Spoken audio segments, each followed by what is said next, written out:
अनुराग द्वारी की इस रिपोर्ट को देखिए। ये कहानी मध्य प्रदेश के एक पायलट की है जिसने कोरोना के समय जान जोखिम में डालकर एक हवाई जहाज को उड़ाकर रेमडेसिविर पहुंचाने का प्रयास किया। जहाज दुर्घटनाग्रस्त हो गया, मगर अब सरकार उस पायलट से ही हर्जाना वसूलने जा रही है। जब हम और आप संक्रमण के नाम से अनजाने डर में सहमे बैठे थे, तब कोरोना की पहली लहर में कैप्टन माजिद अख्तर और उनके सहयोगी पायलट आसमान में वीआईपी नहीं वायरस के साथ उड़ान भर रहे थे। दूसरी लहर में जीवन रक्षक रेमडेसिविर पहुंचाने का काम किया। लेकिन 6 मई 2021 को ग्वालियर में अहमदाबाद से रेमडेसिविर के 71 बॉक्स लाते वक्त विमान दुर्घटनाग्रस्त हो गया। अख्तर सहित 2 लोगों को चोट आई और विमान पूरी तरह तबाह हो गया। डीजीसीए ने कैप्टन माजिद का फ्लाइंग लाइसेंस 1 साल के लिए सस्पेंड कर दिया। डीजीसीए और एयरक्राफ्ट एक्सीडेंट इन्वेस्टिगेशन ब्यूरो भी मामले की जांच कर रहा है।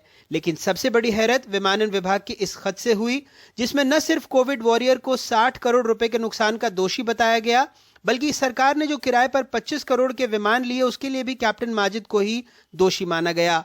राज्य सरकार की ओर से पिछले सप्ताह माजिद अख्तर को सौंपी गई चार्जशीट में आरोप लगाया गया कि हादसे के कारण करीब राज्य सरकार का 60 करोड़ रुपए का विमान कबाड़ में तब्दील हो गया और उसे प्राइवेट ऑपरेटर से जहाज किराए पर लेना पड़ा, जिससे 25 करोड़ रुपए का अतिरिक्त खर्चा हुआ।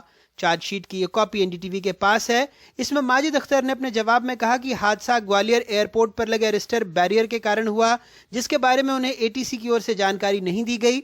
हालांकि सरकार इस बात पर चुप्पी साधे हुए है कि अनिवार्य इंश्योरेंस प्रोटोकॉल का पालन किए बगैर इस विमान को उड़ान भरने की इजाजत कैसे दी गई। विपक्ष का मानना है कि अगर इंश्योरेंस प्रोटोकॉल का पालन किया गया होता तो सरकार विमान के स्क्रैप में बदलने के बाद भी कीमत वसूल सकती थी।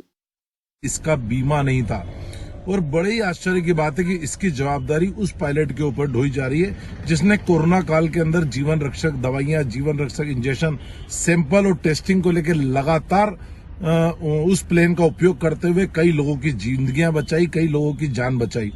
ऐसे पायलट के ऊपर जवाबदारी ढोई जा रही, जबकि सब सच्चाई है कि सबसे पहले हम कोई गाड़ी भी लेते हैं तो उसका बीमा चेक करते हैं। एक प्लेन जिसका बीमा नहीं वो बेरोक-टोक उड़ता रहा, इसकी जिम्मेदारी तो दोषी अधिकारियों की होनी चाहिए। और वैसे भी ये विभाग तो खुद मुख्यमंत्री के पास है, जवाबदेही तो उनकी तय होना चाहिए। इस पूरे मामले में जांच के 2 पक्ष दिखाई दे रहे हैं, एक फाइनेंशियल, दूसरा टेक्निकल।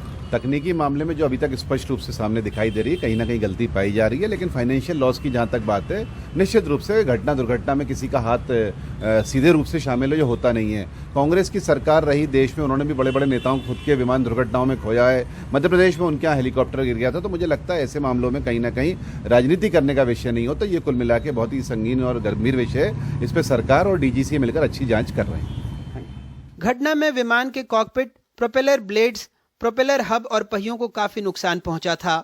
मध्य प्रदेश सरकार ने 7 सीटों वाले इस विमान को 2019 में करीब 65 करोड़ रुपए में खरीदा था।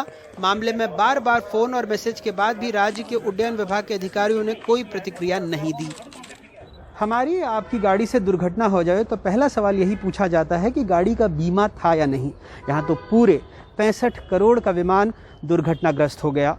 अब चूंकि जो नागरिक उड्डयन विभाग राज्य का है वो मुख्यमंत्री के अधीन ही है, सो जवाब अधिकारियों से नहीं बल्कि पायलट से मांगे जा रहे हैं। खैर, आज जो साहिब मसनद हैं उनके लिए तो नया उड़न खटोला आ जाएगा, लेकिन तय आपको करना है कि क्या आप 85 करोड़ या 65 करोड़ की भरपाई अपनी जेब से ही करेंगे दोबारा। भोपाल से कैमरा पर्सन रिजवान खान के साथ अनुराग द्वारी, एनडीटीवी।